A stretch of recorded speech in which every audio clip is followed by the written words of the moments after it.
인사 올리겠습니다. 성도 여러분 안녕하세요. 네, 반갑습니다. 허영재는 요즘 주님이 주신 자녀 둘을 키우느라 정신이 없어서 수요 집회도 잘 솔직히 참석을 못하고 있습니다. 솔직한 심정이 그렇고요. 내 자녀를 키우면서 얻는 것이 참 배우는 것이 많은 것 같습니다.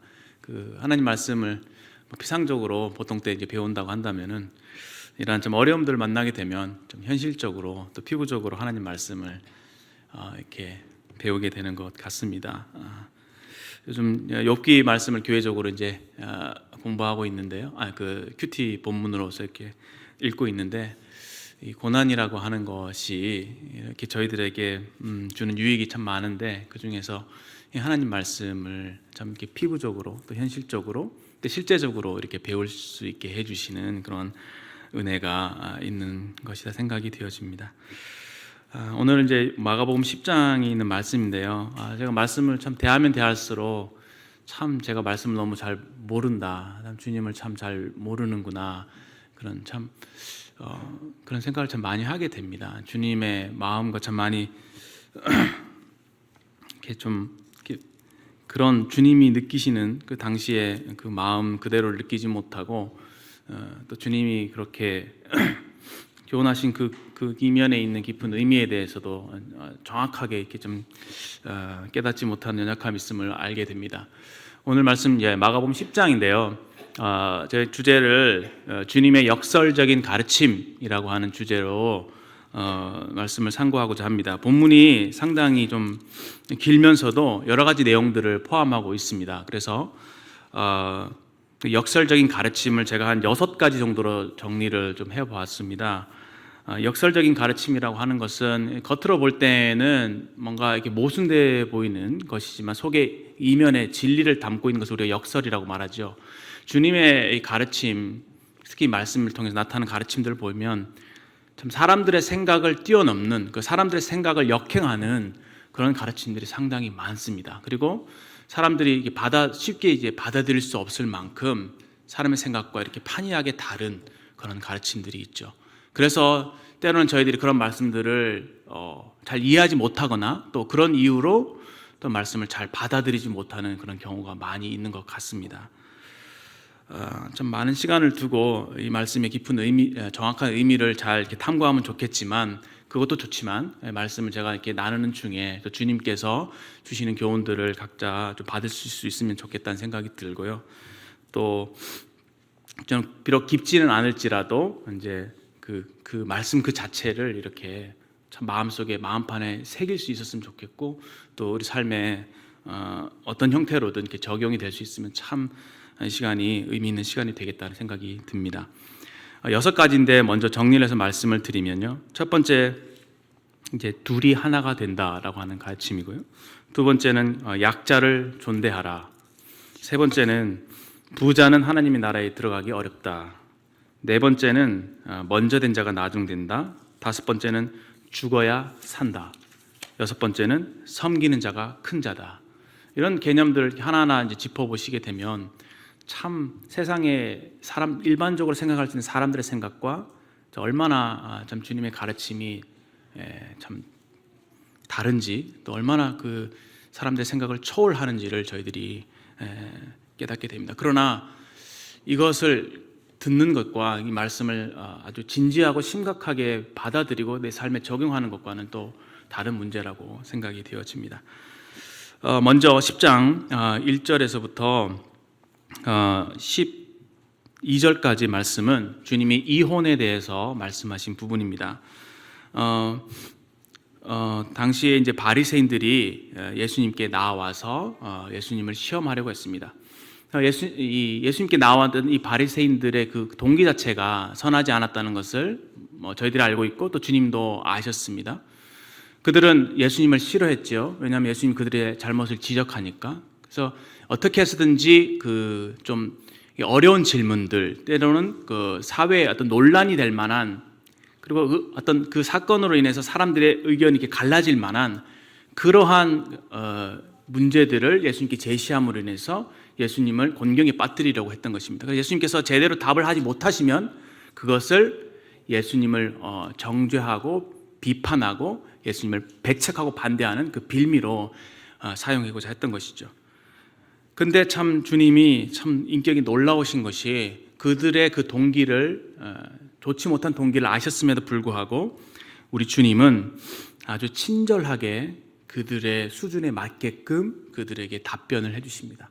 그러시면서도 그들의 차원을 뛰어넘는 하나님의 진리를 그들에게 이렇게 정확하게 선포하시죠. 주님의 이 아름다운 인격을 저희들이 좀 배우고자 합니다. 이제 그들이 질문했던 것은 사람이 아내를 버리는 것이 옳으니까 2절 말씀이 그렇게 되어 있죠. 이 말은 다른 말로 해서 사람이 아내를 버리는 것, 이혼하는 것이 합법적입니까? 그런 의미입니다. 합법적입니까? 그렇게 물었기 때문에 예수님께서는 법이라고 하면 모세 율법이잖아요. 그래서 모세가 너에게 어떻게 기록했느냐, 명하였느냐 이렇게 반문을 하십니다. 주님의 방법은 이렇게 일방적으로 이렇게 말씀을 전하시는 부분도 있었지만 주님 사람들을 아주 친절하게 대하시죠. 묻고 답하시면서 스스로 말씀을 깨달을 수 있도록 인도하시는 그런 참 훌륭한 교사이십니다. 그때 그들이 모세는 이혼 중서를 써서 버리기를 허락했습니다. 모세 율법은 이혼을 허락했습니다. 이렇게 그들이 말하죠. 그때 예수님께서는 그 모세의 법에 머물지 않으시고 그 이혼이라고 하는 문제를 창세기까지 거슬러 올라갑니다. 하나님의 원래의 계획은 그렇지 않다. 너희들이 마음이 완악하기 때문에 모세가 이혼을 허용한 것뿐이지 하나님의 원래 그 디자인은 설계는 그렇지 않다라고 하는 것이죠. 하나님이 얼마나 이 가정을 소중하게 여기시고 그것을 지키기를 원하시는지 그것에 대해서 예수님께서 분명하게 드러내셨습니다. 6절부터 창조 때로부터 사람을 남자와 여자로 지으셨으니 이러므로 사람이 그 부모를 떠나서 그 둘이 한 몸이 될지니라. 이러한즉 둘이 아니요 한 몸이니 그러므로 하나님이 짝지어 주신 것을 사람이 나누지 못할지니라 하시더라. 오늘날 사실 우리 대한민국도 50% 즉 두 쌍 중에 한 쌍이 이혼을 한다고 하죠. 그래서 결혼 생활을 제가 해보니까 참 어려워요. 참 인간의 밑바닥을 저의 밑바닥을 보는 것 같아요. 근데 참 이러면 안 되는데 하면서도 나는 정말 어쩔 수 없는 죄인이구나. 제 속에 있는 그 더러운 것들을 보게 됩니다. 그러다 보니 사람들, 하나님을 모르는 사람들은 그 문제의 갈등을 해결하기 위한 방법으로서 쉽게 이혼을 생각을 하는 것이죠. 그들의 어떤 입장에서 사정을 들어보게 되면 충분히 이해할 만도 하지만 그런 것들이 어떻게 보면 사단에게 어떻게 농락을 당하게 되고 결국은 사탄이 원하는 대로 가정을 파괴하는 데까지 이르게 됩니다. 주님이 여기서 둘이 한 몸이 될지니라. 그러므로 하나님이 짝지어 주신 것을 사람이 나누지 못할지니라. 저는 오늘 이 이혼에 대한 말씀을 주님이 주신 답변을 생각할 때에 다른 것은 다 잊어버리시더라도 이 9절 말씀을 마음속에 분명하게 새길 수 있으면 좋겠다 생각이 됩니다. 하나님이 짝지어 주신 것을 사람이 나누지 못할지니라. 이런 분명한 예수님의 그 선언이 있음에도 불구하고 세상은 이런 주님의 말씀을 모르기 때문에 이혼에 대해서 쉽게 생각을 한다는 것이죠. 물론 그 이혼의 문제에 대해서 제가 또 쉽게 말씀드릴 수 있는 부분은 아니라고 생각합니다. 당사자 되시는 분들에게는 얼마나 이 문제가 심각하고 어려운 부분인지 제가 다 알지 못하기 때문이죠. 그럼에도 불구하고 하나님 말씀은 분명하게 선포하고 계십니다. 근데 현실적으로 생각해 보게 될 때에 마치 결혼은 이 두 장의 종이를 이 풀로 이렇게 딱 붙이는 거라고 하잖아요. 그래서 오래 두게 되면 딱 붙어갖고 다시 이렇게 찢게 되면은 이 한쪽이 찢어지게 되죠. 이 딱 정확하게 둘로 쫙 갈라지지는 않습니다. 그렇죠? 그래서 찢어지면은 이쪽이 찢어지고 이쪽에 덧붙든지 이쪽이 찢어져서 이쪽에 덧붙든지 해서 완전히 그 종이가 온전한 두 개가 되는 것이 아니라 서로 망가진 상처를 가진 두 가지가 됩니다. 이쪽의 상처를 이쪽이 갖고 있고 이쪽의 상처를 이쪽이 흔적을 다 갖고 있는 거죠. 마치 이혼은 이와 같다는 것이죠. 그렇기 때문에 참 민망한 말일 수 있겠지만 참 이런 당사자분들에게는 참 어려운 부분이겠지만 이 부분은 참 주님 말씀에서 이것을 우리가 이렇게 불행해질 것을 아셨기 때문에 이것을 주님께서 금하신 것이 아닌가, 우리 사랑하시기 때문에 그렇게 생각이 됩니다. 또한 뿐만 아니라 이 사탄이 하고 있는 전략 중에서 물론 이혼뿐만 아니라 그 가정을 파괴하기 위해서 사단이 여러 가지 전략들을 쓰고 있는 것을 압니다. 뭐 동성혼이랄지 또 현대 사회의 풍조 중에 하나가 결혼을 안 하는 것이죠. 그 욜로족이라 하잖아요. 자기 인생을 즐기면 산다. 왜냐하면 결혼하게 되면은 처음부터 끝까지 다 희생이니까 그것을 원치 않는 것입니다. 그 창조의 어떤 질서를 무너뜨리는 그런 풍조가 우리 가운데 만연해 있습니다. 그리고 결혼을 하더라도 아이를 낳지 않는 것이죠. 왜 내가 나의 자녀를 날 희생하느냐? 나는 내 인생을 즐기겠다. 이렇게 함으로 해서 가정을 무너뜨리는, 물론 뭐 그 부부 자식 관계를 깨는 건 아니겠지만 그렇게 하게 될 때 자녀를 낳지 못하게 되는, 참 주님이 원래 의도하신 부분을 망치는 그런 참 세태를 저희들이 보게 됩니다. 여튼 주님이 결혼을 통해서 참 의도하신 그 거룩한 것들이 있다고 생각이 됩니다. 예를 들어서 사랑이나 희생이나 헌신이나 새 생명이나 또 가장 중요한 연합, 그리스도와 교회의 연합의 비밀을 좀 이 부부의 관계 속에 주님이 심어두셨다고 저희들이 다 알고 계시죠. 그 가치가 너무 놀랍기 때문에 하나님께서 이 가정이라고 하는 이 아주 소중한 이 가정을 통해서 그것을 구현하기를 원하시지 않나 생각이 됩니다. 또 더 크게는요, 인간이 스스로 하나님의 사랑을 깨닫지 못하니까 결혼을 통해서 자녀를 낳아보면서 그 자녀를 향한 그 마음을 유추해서 하나님의 사랑이 얼마나 우리를 향해서 크신지를 하나님이 좀 의도하신 게 아닌가, 저는 그렇게 생각이 됩니다. 그래서 그 마음을 깨닫고 하나님께로 돌이키기를 바라시는 그런 참 좋으신 뜻이 이 가정 속에 이렇게 숨겨져 있지 않나 이렇게 생각이 됩니다. 그래서 이 가정을 소중하게 지키는 것이 참 얼마나 중요한가 하는 생각을 하게 되고요. 특별히 이혼 문제에 있어서 주님이 말씀하신 대로 둘이 하나가 되는 것, 참 물론 이건 육체적인 연합을 얘기하고 있지만 이 육체적인 연합이 결국 우리와 그리스도와의 영적인 연합을 반영하는 것이다, 이렇게 이해가 되고요. 또 이런 육체적인 연합은 곧 또 부부 관계에 있어서 우리가 연합을 이루기 위해서 얼마나 자기 희생이 필요한지를 주님이 우리에게 가르치고 계시다고 생각이 됩니다. 서로를 이타적으로 서로를 배려하면서 하는 것이죠. 그렇게 하게 될 때에 이제 서로가 서로의 도움을 주고 받는 그러한 어떤 사람 사는 원리를 이 부부 관계 속에 주님 두셨다고 그렇게 생각이 되어집니다. 두 번째 이제 가르침은요, 약자를 존대하라라고 하는 것입니다. 13절부터 16절까지입니다. 사람들이 예수님께 아이들을 데리고 나왔습니다. 어린 아이들을 예수님께 이렇게 만져주시길 바라시고 그들을 이렇게 안수하고 축복하길 바라는 마음 나왔죠. 근데 재밌는 장면은 제자들이 그것을 보고 꾸짖습니다. 왜 제자들은 이 어린 아이들을 데리고 오는 것을 꾸짖었을까요? 아마도 그들의 생각에 그 어린 아이들을 이제 이렇게 하찮게 대했던 것 같아요.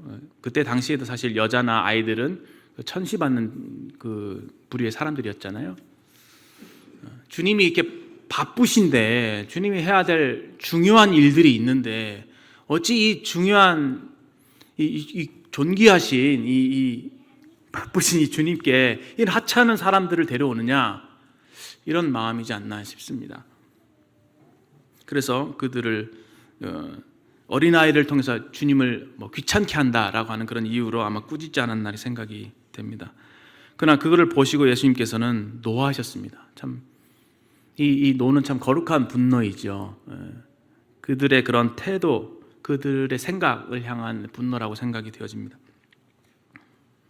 그러면서 하신 말씀이 어린아이들 내게 오는 것을 용납하고 금하지 말라, 하느님 나라가 이런 자의 것이니라 라고 말씀하시면서 15절 건너뛰어서 16절에 그 어린아이들을 안고 그들에게 안수하시며 축복하십니다.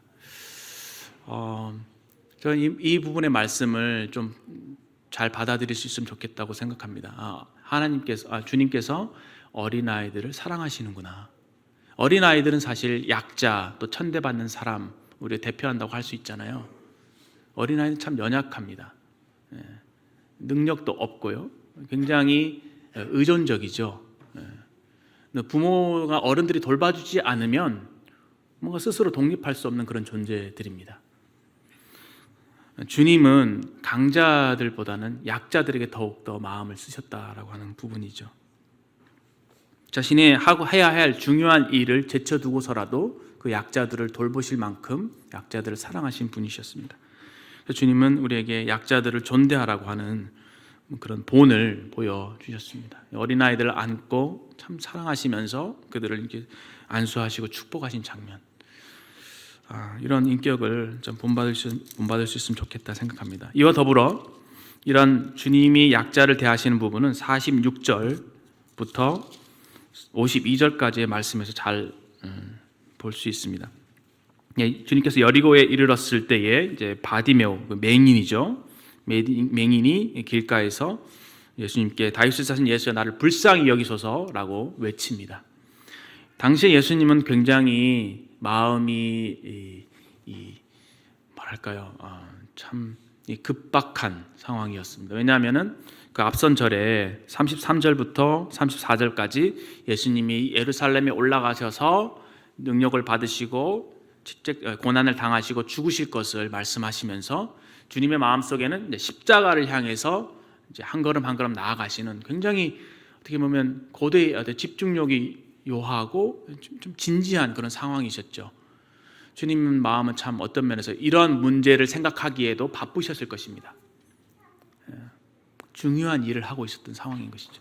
근데 여기에 이제 주님이 가신 그 길을 이 바디메오라고 하는 이 맹인이 붙들고 서 있는 것입니다. 그때 주님이 그를 무시하지 않으시고 그의 소리를 들으시고 가는 길을 멈추시고 그에게 다가가시다라고 하는 것입니다. 참 저와 참 많이 다릅니다. 저는 굉장히 중요한 일을 하게 될 때에 좀 누가 이렇게 나를 귀찮게 하거나 뭔가 그렇게 하면은 좀 이렇게 나 지금 바빠. 이게 더 중요한 일이 있단 말이야. 이렇게 하면서 때로는 이렇게 화를 내기도 해요. 내가 지금 이런 일 때문에 지금 분주한데 그 하찮은 일로 나를 괴롭히느냐 이런 불편한 마음이 생기죠. 이게 인간의 이제 본능적인 마음입니다. 일에 집중하다 보면은 사람을 놓치는 것이죠. 특히나 중요한 사람이 아니라 사회적으로 또 누가 보더라도 천대받는 사람일 경우에는 사회적인 약자들일 경우에 더 그렇다는 것이죠. 근데 참 주님은 우리가 다르시죠. 오히려 더 의도적으로 약자들을 챙기십니다. 얼마나 우리와 다릅니까? 저와 다릅니까? 형제들은 안 그러실지 생각하는데 이런 인격을 저희가 본받을 수 있으면 좋겠다 생각합니다. 그 주님은 그 자리에 머물러 서서 그에게 다가오셔서 그를 부르라 하시며 그에게 안심하고 일어서라 이렇게 물론 제자들이 이렇게 뭘 하신 다음에 그가 겉옷을 내버리고 뛰어나 예수께 나오거늘 예수께서 이르시되 내게 무엇을 하여 주길 원하느냐. 그래서 맹인 선생님 보길 원하나이다 했을 때 가라 내 믿음이 너를 구원하였느니라.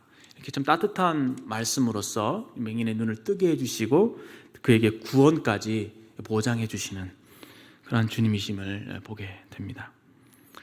그가 곧 보게 되어 예수를 따르니라. 예수님이 그 말 한마디 얼마나 따뜻하게 다가왔는지 그 마음에 감동을 받게 되고요. 마음에 참 감동을 받고 예수님을 사랑하게 되고 예수님을 따르게 되는 것을 좀 보게 됩니다. 우리가 주님의 제자들로서 이러한 주님의 그런 약자들을 생각하는 따뜻한 마음을 본받게 될 때에 주님과 같은 이러한 열매를 맺을 수 있지 않을까 생각이 됩니다. 너무 많은 경우에 우리가 일에 치우쳐서 사람을 보지 못하는 그런 그런 어리석음이 없었으면 좋겠다 생각이 들고요. 참 그렇게 약자를 존대하시는 주님을 배웠으면 좋겠습니다.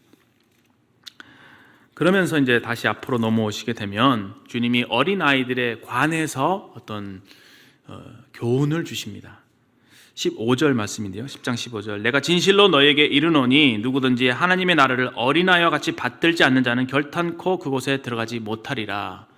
하나님의 나라에 들어가는 그 조건이 어린아이와 같아야 된다. 어린아이와 같이 하나님 나라를 받들어야 된다. 또는 받아들여야 된다.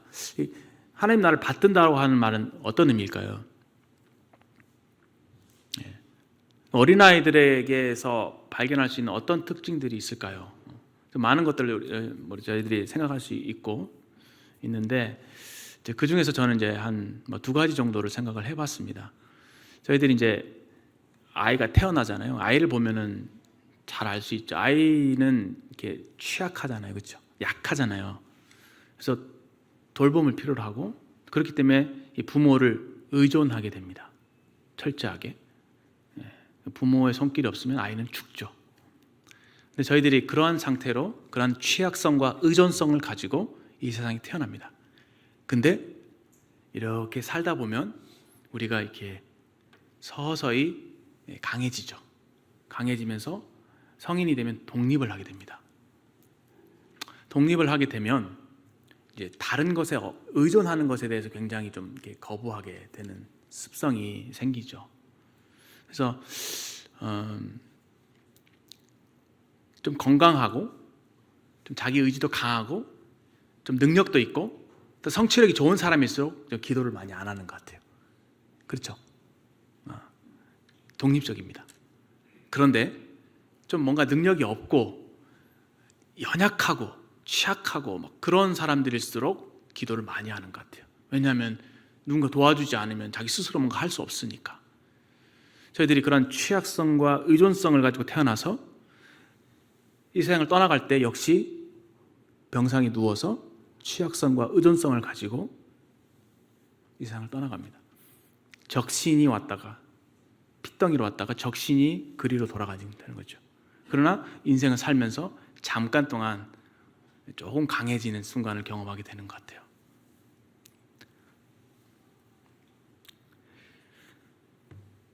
이 어린아이들은 이 취약성과 의존성을 우리가 말씀해주고 있는 것이 아닌가 싶습니다. 어린아이들은 가난하죠. 없습니다, 뭔가.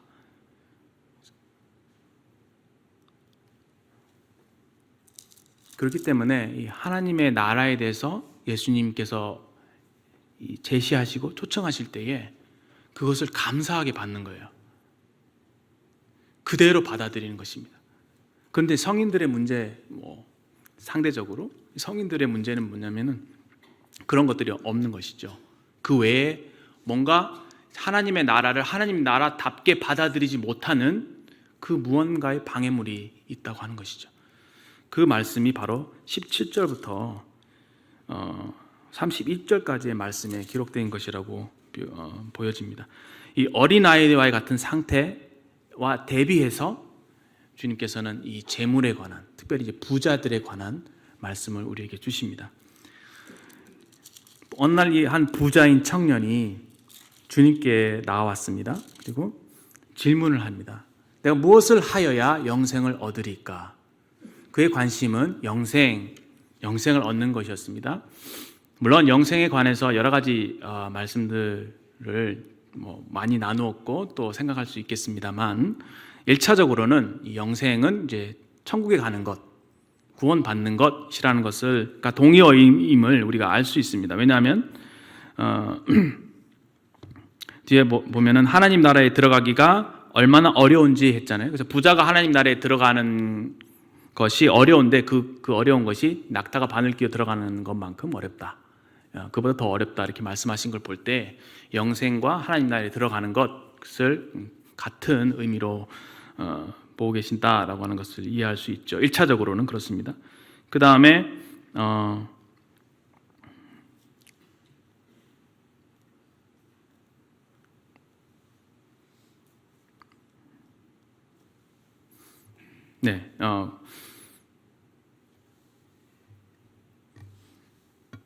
그래서 하나님의 나라에 들어가는, 아까 어린아이가 됐지 아니하면 하나님 나라에 들어갈 수 없다고 했잖아요. 근데 여기서는 주님이 내 그 재물을 다 팔아 가난한 자들에게 주어라 라고 말씀하시면서 재물이 있는 자는 하나님의 나라에 들어가기 심히 어렵다. 왜냐하면 이 청년이 재물이 심히 많기 때문에 네 재물을 다 팔아서 가난한 자들에게 주라고 하니까 그것이 굉장히 근심이 돼서 예수님을 떠나간 것이죠.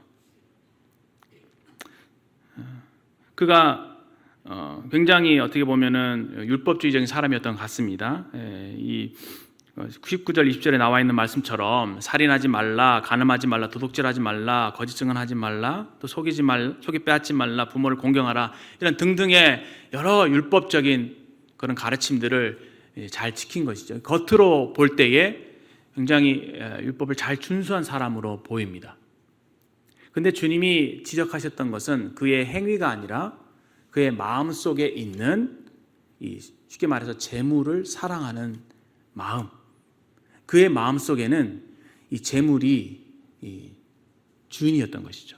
하나님이 재물과 하나님을 겸하여 섬길 수 없다고 했잖아요. 그처럼 그 마음 속에 재물이 주인이 되어 있었던 것입니다.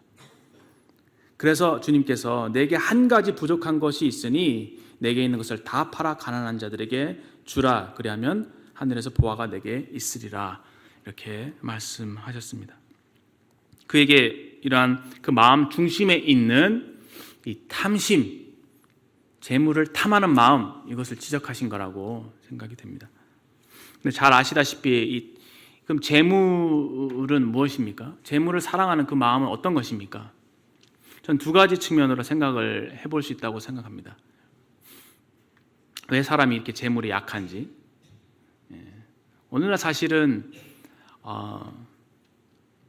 과거에는 참 이념이나 사상이 참 중요했던 것 같은데 오늘날 사회를 지배하고 있는 것은 누가 뭐래도 돈인 것 같아요. 돈이 신입니다. 돈이 왕이죠. 왜 그럴까 생각해 봤을 때 돈이 가진 두 가지 매력이 있는 것 같아요. 첫 번째는 돈이 있게 되면은요, 뭔가 많은 것들을 할 수가 있죠.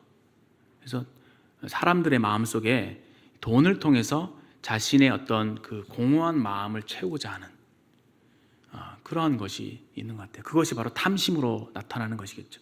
하나님을 떠난 인생의 그 빈자리를 사람들이 이 돈으로 채우고자 하는 것이죠. 많이 얻게 되면 뭔가 만족이 있을 것처럼 생각하는. 그래서 인간이 돈을 통해서 만족을 추구하는, 하나님이 아니라, 그래서 문제가 되는 것 같습니다. 두 번째는 무엇이냐면 돈은 힘이 있잖아요. 힘이 있기 때문에 우리는 자연스럽게 돈을 의지하려는 유혹에 빠지게 되는 것 같아요. 세상은 그렇죠. 근데 교회 안에 그런 것이 들어오지 않기를 바라는 마음이 있습니다만 주님 참 이것을 굉장히 경계하시는 거라고 생각됩니다. 그래서 주님은 하나님과 재물을 겸하여 섬길 수 없다고까지 말씀하신 것으로 이해합니다.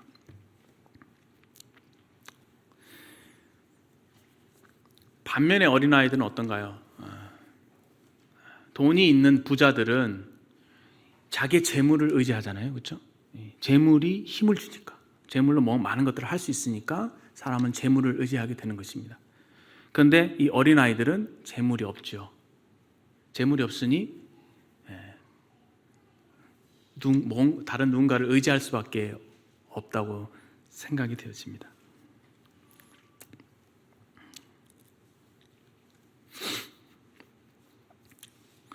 제가 이런 부분에 대해서 많이 알지는 못하지만 아마 그런 부분이 아닐까 그런 생각이 들고요.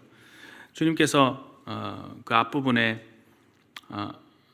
그가 이제 어떻게 하여 영생을 얻으리까라고 하는 질문에 대해서 답변을 주실 때에 참 저 같으면은 요한복음 3장 16절이 있지 않느냐, 주 예수를 믿으라 그리하면 너와 내 집이 죄송합니다. 하나님 세상을 사랑하사 독생자를 주셨으니 이는 저를 믿는 자마다 멸망치 않고 영생을 얻게 하려 하심이라. 그리고 5장 24절에 믿는 자는 영생을 얻었고, 그렇죠? 너희가 성경에서 영생을 얻는 줄 생각하고 성경을 상고하거니와 이 성경이 곧 내게 대하여 증거하는 곳이로다. 그러니까 어떻게 하면 영생을 얻으리까라고 하는 질문에 대해서 예수님을 믿으면 됩니다라고 저 같으면 얘기했을 것 같은데 주님은 좀 제 예상을 빗나가신 것 같아요. 율법적으로 접근을 하십니다. 근데 그것은 답이 아니잖아요. 이 계명들을 지키라, 그래야면 너가 영생하리라, 이렇게 주님 말씀하시면서 그럼 어떤 계명입니까? 물어봤을 때에 네가 계명을 안 하니 이런 계명들이니라, 이렇게 말씀하신 거죠. 지금 참 인격적인 분이십니다. 자기 스스로를 돌아볼 수 있도록 그 수준에 맞게끔 이제 대화를 유도해 내시는 것이죠. 그러면서 딱 돌려서 그의 약점을 탁 치시는 게 바로 너에게 한 가지 부족한 것이 있는데 바로 네 마음속에 있는 그 탐욕이니라. 네가 그 마음속에 재물을 사랑하는 마음이 있다면은 그것이 바로 너를 더럽게 하느니라. 이렇게 그의 내면에 있는 그 죄에 대한 취약성을 그대로 드러내신 것이라고 생각이 됩니다. 우리가 사실 그렇죠. 우리의 행위로 우리 자신을 비춰볼 때 얼마든지 이 사람과 같이 지금 이런 일을 했고 제가 아무런 잘못이 없고 있죠. 부모님만 순종했고 살인하지 않았고 이렇게 내세울 수 있을지 모르겠습니다. 하지만 주님은 우리 마음 중심에 있는 그 죄를 이제 지적하시면서 결국은 주님, 저는 죄인입니다. 내 마음속에 더러운 것들이 있습니다. 그런 지금 평상시 때는 드러나지 않지만 그런 어떤 상황이 닥쳤을 때, 그 환경이 주어졌을 때 속에 있는 그것이 이제 드러날 수밖에 없는. 마치 이제 평소 때는 그 구정물 담그는 병에 그렇죠? 가만히 있지만 이것이 휘저으면 일어나는 것처럼 우리 인간은 그렇다는 것이죠. 저도 그런 것 같아요. 최근에 결혼 생활하면서 이제 저는 굉장히 신앙생활 잘하는 것처럼 이렇게 뭔가 주님 말씀 잘 지키려 노력하는 것처럼 이렇게 생각할 수 있잖아요. 근데 딱 그 극단적인 상황에 딱 어떤 첨예한 갈등과 그 어려움과 또 환난과 이런 거 딱 그 미묘한 상황에 도달했을 때 인간의 그 본연에 있는 그 속에 더러운 것들이 이기심과 그런 어떤 가지 죄들이 드러나는 것들 경험하게 됩니다. 저희들 욥기를 읽고 있는데 주님께서 아마 그런 것, 욥을 볼 때 그런 것 같아요. 이제 욥의 어떤 행위를 봤을 때는 욥에게 행위가 잘못한 것이 뭐가 있겠습니까? 그러나 그도 역시 죄인이죠. 의인은 없나니 하나도 없다고 했기 때문에 여기 말씀처럼 어찌하여 너 나를 선하다 하느냐? 하나님 한 분 외에는 선한 이가 없느니라. 의인은 없나니 하나도 없다고 하신 말씀처럼 우리가 행위로 얼마든지 하나님께 나 이렇게 잘했습니다라고 내세울 수 있을지 몰라도 우리 마음 깊숙한 곳에 있는 그 죄악에 대한 취약성, 그 죄성, 그것이 그런 죄를 지을 만한 환경이 놓여졌을 때 그것이 속에서부터 일어날 수밖에 없는, 그래서 그 죄가 우리를 죽이고 사망으로 이끌어갈 수밖에 없는 것을 저희들이 고백하게 됩니다. 주님은 그것을 지적하기를 원하셨던 것 같아요. 그래서 주님, 저는 죄인입니다. 제 속에 이런 더러운 탐심이 있습니다.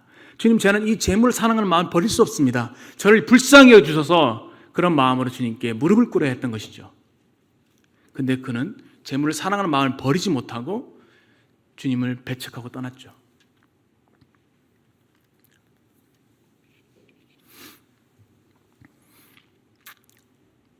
또 한 가지, 주님이 영생을 얻으리까라고 하는 답변에 대해서 주님은 정확한 답변을 주셨다고 믿습니다. 그것은 바로 21절에 나와 있습니다. 너가 가진 것을 다 팔아 가난한 자들에게 주라. 그리하면 하늘에서 보화가 내게 있으리라. 얼마나 친절하십니까? 우리가 재물에 대해서 약한 거 아시고 주님은 이 세상에서 재물을 나를 위해서 투자하느냐? 나를 위해 재물을 헌신하느냐? 반드시 하늘에 보화가 있을 것이다 약속하십니다. 그렇죠? 그리고 29절부터 30절까지는 내세에만 보상이 약속된 것이 아니라 이 땅에서도 내가 너희를 보상하겠다라고 약속하죠. 얼마나 친절하십니까?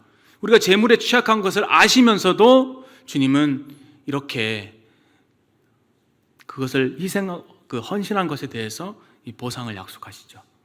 근데 또 흥미로운 부분은 그 뒤에 있는 말씀 21절에 그리고 와서 나를 따르라. 영생에 대한 해답이 바로 여기 있죠. 정확한 답입니다. 영생은 지난 주일날 말씀 들은 것처럼 아버지와 함께하는 것, 주님과 함께하는 것, 그것이 영생이죠. 구원이라고 하는 것은 영생을 얻는다고 할 때 그것은 하나님과의 관계를 회복이라는 말보다는 하나님과 없던 관계를 맺는 것이 영생이죠.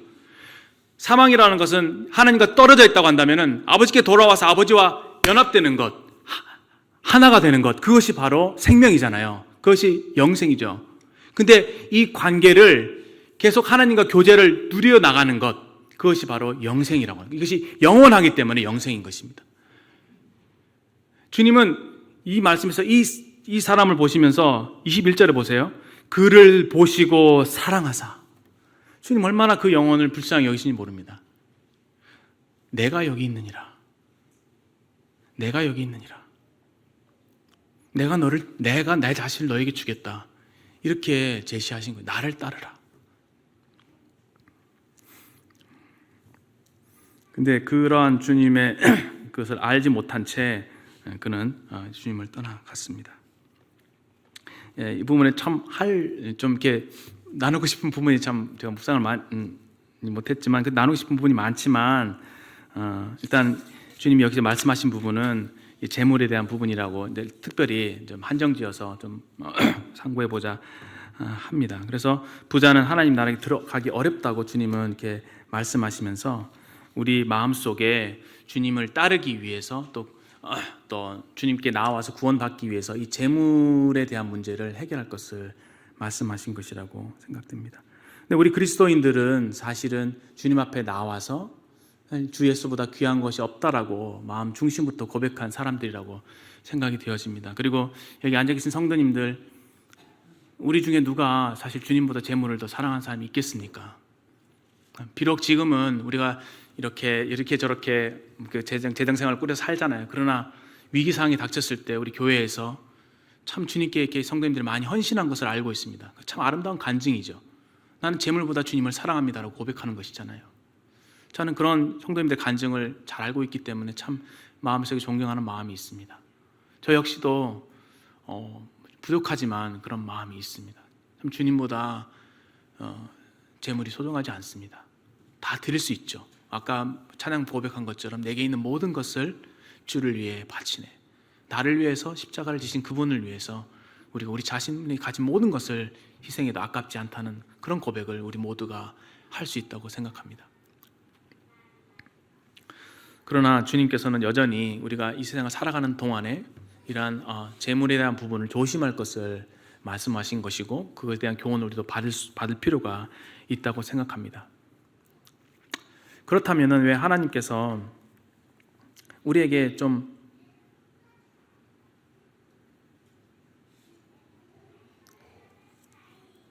이렇게 넉넉하게 좀 주셔갖고 좀 이렇게 여러 가지 헌신도 하고 이렇게 좀 넉넉하게 섬길 수 있게 하지 않으시는가? 이런 질문은 항상 그리스도인에게 쫓아다니는 것 같아요. 저 역시도 그렇습니다. 좀 많이 주셔갖고 좀 집도 좀 주시고 그래서 좀 불편하지 않게 좀 살게 해주시면 좀 안 되나? 왜 자꾸 이런 걱정을 해야 되나? 이 재물 때문에 오히려 주님 섬기는 게 방해가 되지 않습니까? 이런 불평을 저 연약한 저는 할 때가 좀 있습니다. 이해가 잘 되지 않아요. 왜 주님은 자꾸 주님만 의지하라고 하시나요? 좀 이렇게 주셔갖고 좀 불편 없이 살게 하시면 안 됩니까? 참 연약하죠, 저희들이. 근데 조금 아버지의 마음을 좀 헤아려 보면은 그 답이 있죠. 제가 드린 말씀 중에서 답이 있습니다. 이 어린아이들은 아까 부모님께 전적으로 의지한다고 했죠. 어린아이들은 이 끼니를 걱정하지 않습니다. 부모님의 손에 돈이 있는지 없는지 전혀 걱정하지 않습니다. 전적으로 그 부모에게 완전히 자신을 맡기죠. 주님은 우리가 그런 어린아이와 같이 되기를 바라시는 것 같아요. 그것이 신앙이다 라고 말할 수 있을 것 같습니다. 주님은 우리가 전적으로 하나님을 의지하는 자가 되기를 바라시는 것 같아요. 근데 오늘날 세대는 너무도 풍족하고 하나님 의지하지 않아도 우리가 너무 이렇게 가진 능력들이 많다고 생각할 수 있기 때문에 마땅히 엎드려야 할 만큼 엎드리지 못하는 것 같습니다. 어려움이 좀 와야지 엎드리고, 지난 특송도 그렇잖아요. 그저 엎드리는 것, 그저 엎드리는 것. 그래야만이 주님이 나를 업고 가신다. 참 그 말씀에 저는 참 많은 교훈을 받게 되었습니다. 과연 우리가 주님을 의지할 만큼 의지하고 있는가? 주님은 그러기를 바라신다는 것이죠. 그러면 왜 주님이 우리로 하여금 주님만 의지하라고 하시느냐? 그것을 생각해 봤을 때에 지난주에 들었던 말씀에서 좀 부분적인 해답을 찾을 수 있는데요. 이 탕자가 얘기하잖아요. 내 아버지 집에는 양식이 풍족한 품꾼이 얼마나 많은고. 아버지에 대해서 묘사할 때 아버지에게는 양식이 풍족한 품꾼이 많다라는 것입니다. 그러니까 우리 하나님은요, 얼마나 풍성하신 분이냐면은 그 공급이 다함이 없는 물질적인 것뿐만 아니라 그분이 갖고 있는 보물은 어마어마하다는 것입니다. 근데 사람이 재물에 의지해서 그것이 우리에게 신이 되어서 그것이 우리의 주인이 돼서 거기에 갇히다 보면은 하나님께 의지하지 않기 때문에 하나님께로부터 오는 좋은 것들, 그 풍성한 것들을 누리지 못하게 된다는 것이죠. 하나님을 잃어버리게 되는 것이죠. 그래서 우리로 하여금 날마다 하나님만 의지하도록, 날마다 기도로 그분 앞에 무릎으로 나아오도록 그렇게 하신 것이라고 생각합니다. 근데 저희들이 기도로 주님 앞에 나아가게 될 때 주님이 우리의 삶에 개입하시고 우리에게 공급하시고 우리에게 뭔가를 자신을 나타내 보여주실 때 그 받는 그 보이지 않는 그것에 대한 그 가치가 얼마나 큰지를 우리 부분적으로 다 알고 있지 않습니까? 물질로 다 판가름할 수 없을 만큼 가치 있는 것입니다. 저는 사실 이런 어려움이 있을 때에 주님이 뭔가 이렇게 공급하시는 것을 어떤 신비한 방법으로 경험하게 될 때 그 공급된 그것으로 인해서 기뻐하기보다는 하나님께서 나를 사랑하시고 나를 돌보시는구나 라고 하는 그게 너무 좋은 거죠. 그것을 통해서 하나님을 경험한다는 사실 자체가 너무 행복하고 좋은 겁니다. 하나님이 우리 사랑하시기 때문에 우리와 함께하기를 원하시죠. 그것이 영생이지 않습니까? 그래서 매 순간 우리와 하나님이 함께 하시면서 하나님이 어떠하심을 우리에게 나타내시고 경험케 하시기 위하셔서 우리는 늘 하나님을 의지하도록, 하나님을 기도로 살아가도록 그렇게 뜻하신 것이 아닌가 생각이 됩니다. 제 자신에게 그런 질문을 하게 됩니다. 나는 매일매일 주님을 필요로 하는가? 매일 주님을 필요로 하는가? 매일 주님을 의지하고 있는가? 그런 아버지의 뜻이 있는 것을 저희들이 보게 되었습니다. 그 외에 이제 그 이후에 31절에 네 번째로 먼저 된 자가 나중된다 이런 말씀을 하셨죠. 이 부분에 대해서는 크게 많이 언급은 하지 않겠지만 사람의 시각과 하나님의 시각이 얼마나 다르냐라고 하는 것이죠. 사람들은 이제 먼저 된 자가 먼저 될 것으로 생각하지만 주님의 시각에서는 먼저 된 자가 나중되고 나중되고 먼저 된다. 여러 가지 많은 해석들이 있을 수 있습니다만 하나님은 양이 아니라 질을 보신다. 우리 신앙의 질을 보신다고 하는 것이고 또 하나님은 결과보다는 동기를 더 중요시 여기시는 분이시다. 또 과정을 더 중요시 여기신다 이렇게 볼 수 있고요. 또 하나님은 외면보다 우리 마음 내면을 들여다보시는 분이시다. 이런 부분에서 사람의 생각과 차이가 있기 때문에 나중된 사람이 먼저 될 수도 있고 우리 눈에 먼저 보이는 사람이 나중될 수 있다. 겉으로 드러나는 은사보다 또는 오히려 더 감추어져서 뒤에서 조용히 주님이 섬기시는 그런 분들이 더 많은 상을 받을 수가 있는 것이죠. 주님 나라 갔을 때 주님이 어떻게 판단할지는 우리가 잘 아무도 알 수 없는 것이죠. 그런 놀랄 만한 일들이 하늘나라에서 이루어질 수 있을 것이라고 생각합니다. 그 다음에 다섯 번째로 죽어야 산다 부분인데요. 예수님께서 예루살렘에 가시면서 비로소 인자가 제사장들과 서기관들에게 넘겨짐에 그들이 죽이기를 결의하고 이방인들에 넘겨주겠고 그들이 능욕하고 침뱉으며 채찍질하고 죽일 것이나 그는 3일 만에 다시 살아나리라 하시니라. 주님은 비로소 자신이 큰 고난을 받으시고 십자가에 죽으실 것을 말씀하셨습니다.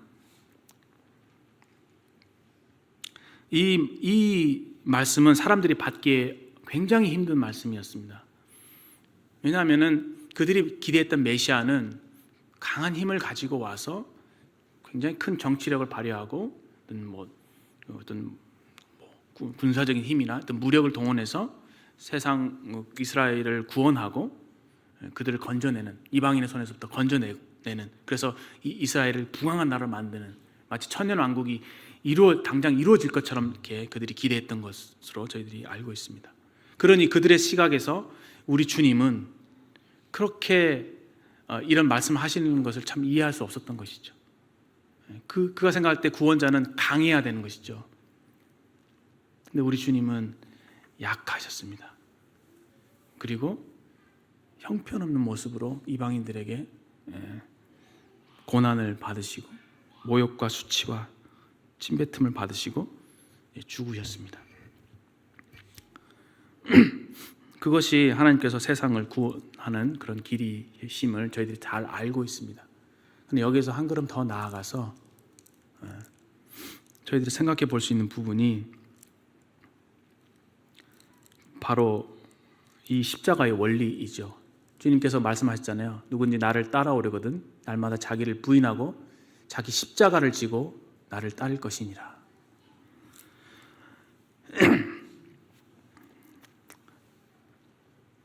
세상의 원리와는 참 많이 다릅니다. 십자가의 원리는 약해지는 것이고 죽는 것입니다. 가정생활을 하면서 위기를 경험할 때가 있어요. 좀 어려울 때가 있습니다. 아까 제가 말씀드린 대로 제 안에 나의 더러운 것, 이것이 세력을 얻어서 일어날 때는 정말 제가 통제할 수가 없어요. 그래서 그것이 환경적으로 이렇게 얽혀져서 저를 몰아갈 때는 정말 이 베드로가 주님을 부인한 것처럼 제 한계를 극복할 수 없을 만큼 느껴질 때가 있습니다. 참 저의 그 무능함을 보게 되는 것이죠. 이 영적인 무능함을. 그때 주님이 주신 가르침이 그겁니다. 참 어떨 때는 그 상황 속에서 좀 위기감을 느낄 때도 있어요. 좀 이렇게 심해지면은 참 가정이 어려워질 수도 있겠구나.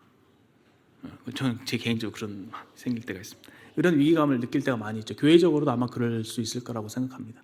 어떤 문제에 봉착했을 때 그 위기가 너무 커서 이것을 어떻게 극복할 수 있을까 이렇게 생각하는 부분이 있을 수 있죠. 주님이 제게 가르쳐 주신 것이 십자가더라고요. 십자가. 그걸 가정을 구원하기 위해서는, 위기에서 건져내기 위해서는 내가 어떤 강해지고 내가 어떤 리더십을 발휘하고 그게 아니라 내가 죽는 거죠. 제 자아를 부서뜨리는 겁니다. 물론 자매와의 갈등이 관계된 문제이죠. 먼저 나를 죽이고 무릎을 꿇는 거죠, 하나님 앞에. 그리고 내가 먼저 잘못했다고 얘기를 하는 겁니다. 근데 여러분, 형제자매들 경험적으로 아시겠지만 이 자아를 무너뜨릴 때 그에서 오는 그 모욕감과 부끄러움과 수치, 참 말로 다 형용할 수 없습니다. 남자들은 특히 이제 그런 자아가 무너질 때 눈물을 흘리죠. 참 이렇게 견딜 수 없는 그런 것이 있습니다. 교회 안에서 성도와 갈등이 있을 때 그것을 그대로 놔두면 아마 암처럼 불어나서 그것이 본인의 신앙과 교회에 안 좋은 영향을 미칠 수 있다고 생각합니다. 그런 경우에 우리에게 구원이 필요하죠.